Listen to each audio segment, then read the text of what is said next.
대한민국의 대표적인 살인사건들. 27번째, 온보현 사건. 대한민국 연쇄살인범. 그가 남긴 명대사로는 내 나이만큼 사람들을 죽이겠다. 28번째, 오순경 사건. 전직 한국의 경찰관으로 대한민국 역사상 희대의 살인마. 그가 저지른 살인사건은 세계적인 수준이었다. 통칭 오순경, 그가 저지른 사건을 오순경 사건이라고도 한다. 국유지서로 전근을 온 뒤 2월부터 하숙을 하던 노범고는 이웃집에 살던 전양과 사귀게 되었고 3월 초부터 전양의 집에서 동거 생활을 한다. 동거에 들어가기 전에 전양의 부모는 결혼한 뒤 함께 살라며 만류했지만 오범곤이 결혼 비용이 없다며 가을에 식을 올리기로 하고 당장 혼인신고부터 하겠다고 고집했다.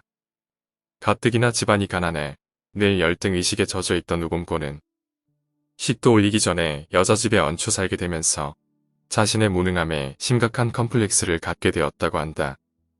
1982년 4월 26일 오범곤은 그날 저녁 시간 근무를 위해 낮 12시경 집에 들어와 점심을 먹고 낮잠을 자고 있었는데 동거녀가 몸에 붙은 파리를 잡아주기 위해 손바닥으로 가슴을 치자 이를 계기로 말다툼을 하게 되었고 오후 4시경 지서로 간 후 저녁 7시 반경 술에 취해 집으로 돌아왔다. 만취한 그는 주먹으로 코피가 날 정도로 동거녀를 폭행했고 같은 집에서 살고 있던 동거녀의 친척 언니가 뛰어와 말리자 친척 언니의 뺨마저 때리며 닥치는 대로 두들겨 부수는 등 난폭하게 굴었다. 이때 동네 사람들이 몰려들어 동거녀를 두둔하자 오범곤은 다시 집을 나갔다. 지서로 향한 오범곤은 예비군 무기고에 보관되어 있던 카빈소 총 2개, 실탄 180발, 수류탄 7개 등을 탈취했다. 밤 9시 40분, 지서를 나온 오범곤은 마침 앞을 지나던 20대 남자에게 총을 쏜 것을 시작으로 면 토곡리 시장으로 달려가 총을 난사하여 장을 보러 온 마을 주민 3명을 살해했다.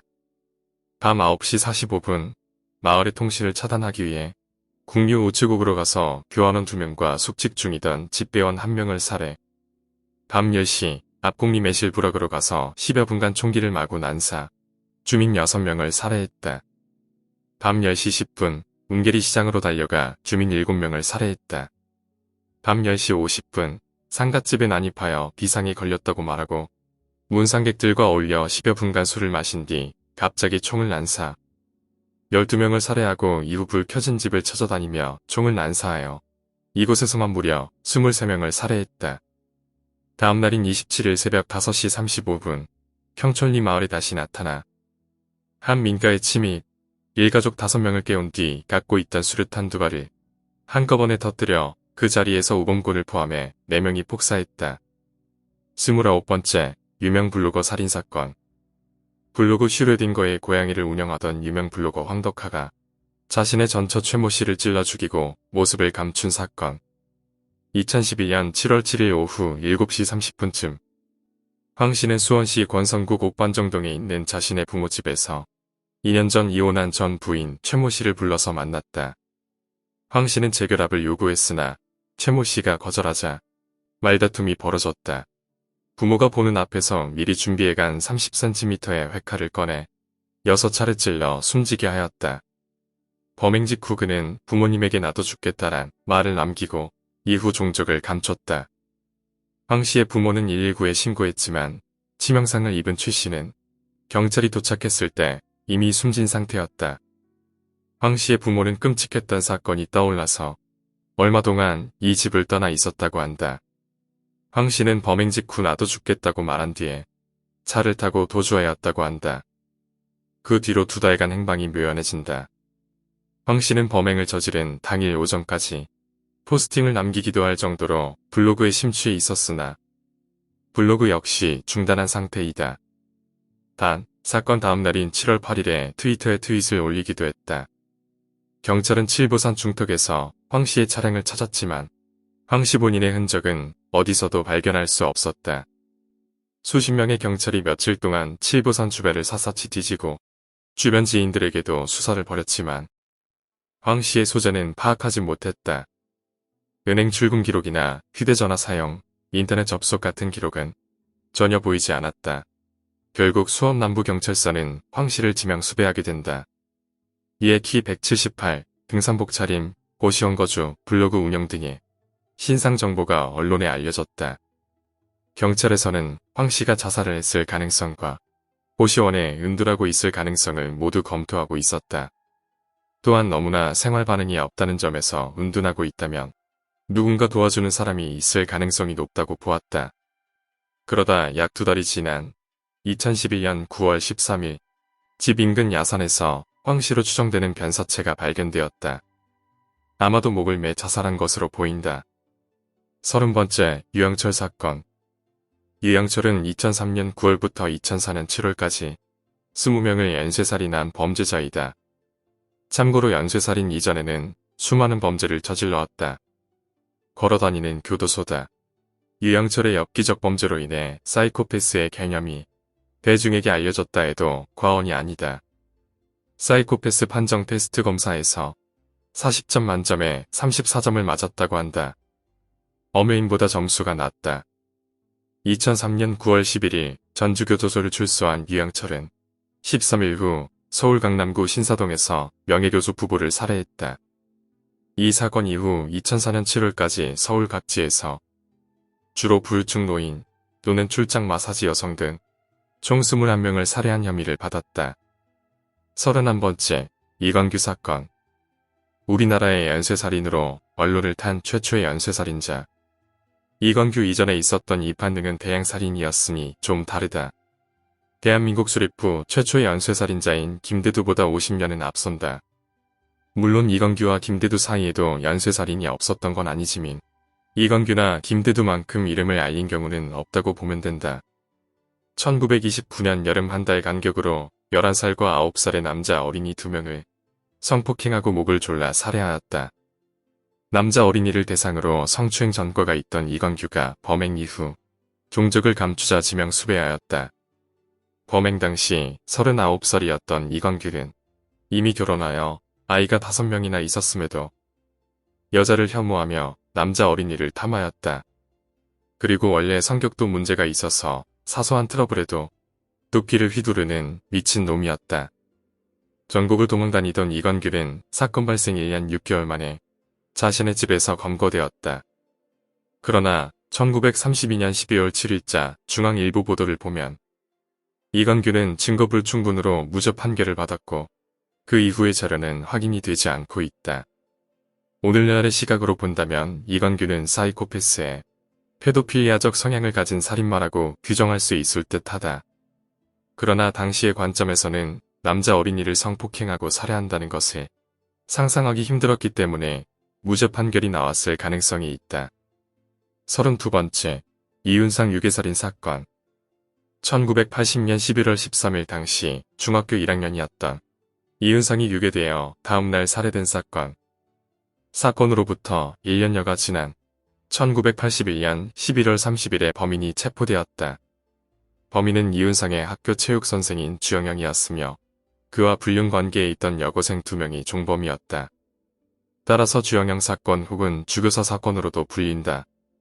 범인의 신분 때문에 그리고 범인과 종범인 여고생들이 사제간의 불륜 관계를 맺고 있었다는 사실 때문에 사회적으로 큰 충격을 준 사건.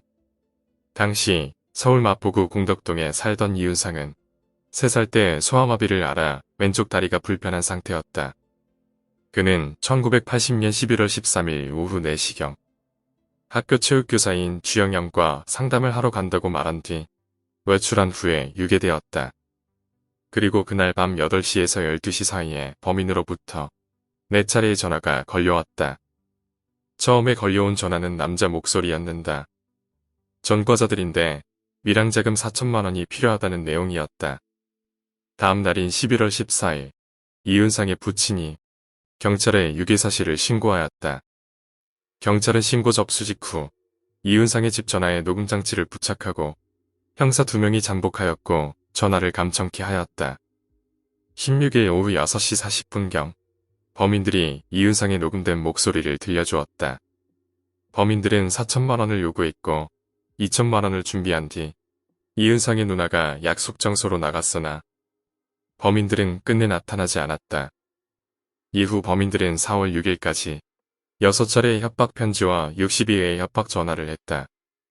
첫 번째를 제외하고는 협박 전화는 모두 여자 목소리였으며 편지의 필적은 또박또박 쓴 여자의 필적과 거친 남자의 필적이므로 볼 때 경찰에서는 여자가 긴 3에서 4인조의 계획적 범행으로 추정했다.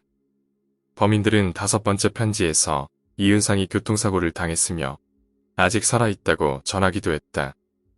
당초 경찰은 이윤상을 사건 당일 불러낸 주영영에게 혐의를 두었으나 학교 선생님인데다가 사전에 치밀한 범행 계획을 세웠기 때문에 경찰은 주가 제시한 알리바이를 믿게 되었다. 영구미제로 끝나는 듯했던 사건은 1981년 11월에 주영영이 여중퇴직 시절 교회 지도를 빌미 삼아 여학생 20여 명을 성폭행한 사실을 경찰이 밝혀내면서 수사가 활기를 띨었다. 또한 사건 당일 이윤상이 선생님이 어머니에게는 얘기하지 말고 나오라고 했다고 말했다는 모친의 진술이 실마리가 되었다. 한편 주영영을 거짓말 탐지기로 조사한 결과 거짓말을 하고 있다는 반응이 나오기도 했다. 마침내 11월 29일 경찰은 주영영의 자백을 받아냈다. 범행 동기는 주가 도박으로 빚 1천만 원을 지고 빚독촉을 받게 되자 비교적 가정이 위복한 이윤상을 유괴하여 금품을 뜯어내려 했던 것인데 이 과정에서 주는 자신과 여중재직 시절부터 불륜 관계에 있었던 여고생 A양과 B양을 가담시켰다. 처음에는 이윤상의 누나를 유괴하기 위해서 A양을 통해 접근하였으나 실패하였고 대신 이윤상을 유괴한 것이었다. 진술한 바에 따르면 주는 유괴 다음 날인 11월 14일 오후 6시경 범행 아지트인 영등포구의 모 아파트에서 이윤상이 누나를 유괴하려 한 것도 선생님이에요 하며 고함치자 명주실 노끈으로 손발을 결박하고 반창고로 입을 틀어막은 뒤 이불을 뒤집어 씌웠다. 그리고 곧바로 아파트를 빠져나왔다가 다음날 아침에 확인해보니 이윤상은 숨져 있었다는 것이다. 주는 A양의 협조를 얻어 시체를 11월 30일경 북한 강변에 안매장했다. A양은 유인과 감금, 살해에는 가담하지 않고 주의 요구에 따라 협박 전화와 금품 요구, 시체 유기에 협조하였으며 B양은 협박 편지 작성에 가담하였다. 수사망이 좁혀오자 주는 경찰의 수사가 너무 괴로워 자살한다는 내용의 유서를 써 수사에 혼선을 주고 아울러 범행에 가담한 A양에게도 분반 자살을 가장하여 먼저 자살하라고 꼬드겨 증거를 없애려 시도한 것으로도 드러났다. A양은 수면제 40알을 먹고 자살을 기도했으나 실패로 끝났다. 결국 범인 주영영은 1982년 11월 대법원에서 사형 선고를 받았으며 공범 A양에게는 징역 단기 3년, 장기 5년형이 선고되었다. 한편 B양은 1심에서 징역 2년, 집행유예 3년을 선고받았다. 1983년 7월 9일 주는 형장의 이슬로 사라졌다. 주는 사형 집행 전 기독교에 귀의했는데 나는 하나님의 품에 안겨 평화로운 마음으로 떠나가며 그 자비가 희생자와 가족에게도 베풀어지기를 빌겠다. 이러한 유언을 남겼으며 자신의 눈과 콩팥을 사회에 기증한다고 말했다. 주의 장기는 대학생 등 4명에게 기증되었다. 한편 A양은 1985년 12월 성탄절 특사로 석방되었고 B양은 집행유예로 풀려났다.